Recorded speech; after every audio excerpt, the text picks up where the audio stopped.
funny part about working at a go-kart track and you have to run out and pull kids out of kids and adults, whoever comes by, customers I should say, pulling them out of the tires, which is what we use as walls, you always have to watch out whenever there's a kid on the track, like not walking but driving, because I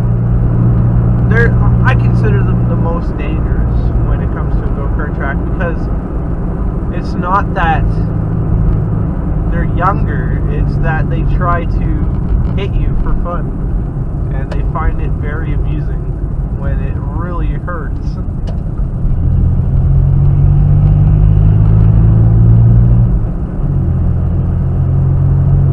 In the future, I'm thinking about getting into motovlogging, but I haven't been able to buy a motorcycle yet, and getting your motorcycle's license here isn't that easy anymore, I guess.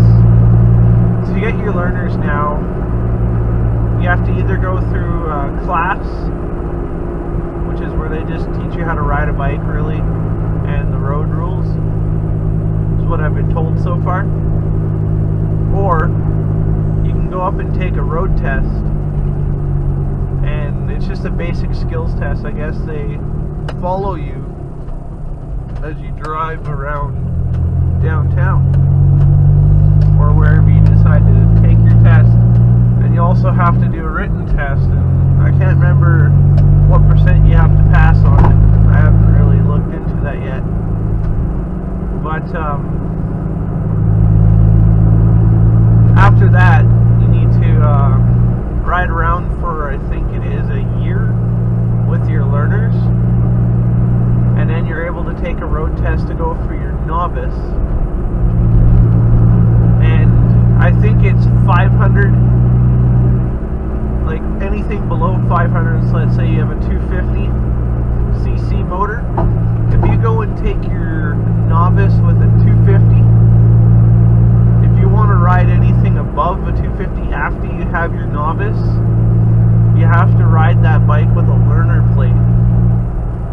And the 250 you can ride with a novice plate, and riding as a learner, you have to ride, I think, half an hour after sunrise and half an hour before sunset, I believe. And when you have your novice, you have to ride latest midnight, earliest 8 in the morning, I think it was, or 10.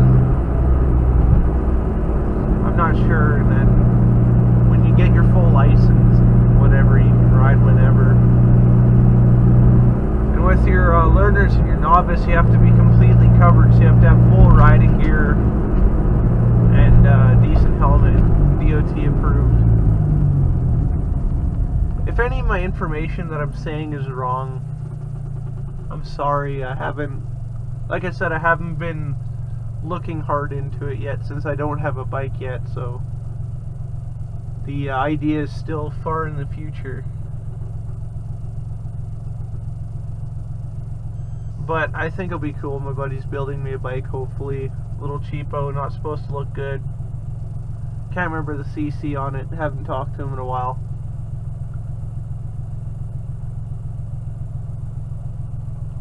One thing I do for fun is I ride pocket bikes. And I recently just started doing that not too long ago. And it's pretty cool keeping them up to riding specs and whatever. Riding specs being good to drive, motor's nice, chain's good, not falling off all the time, brakes decent. I ride the 49cc dirt bike, pocket bike, and I can rip pretty fast on it. The only bad part is it's pretty much illegal to drive them on the road, but personally I do it a little bit.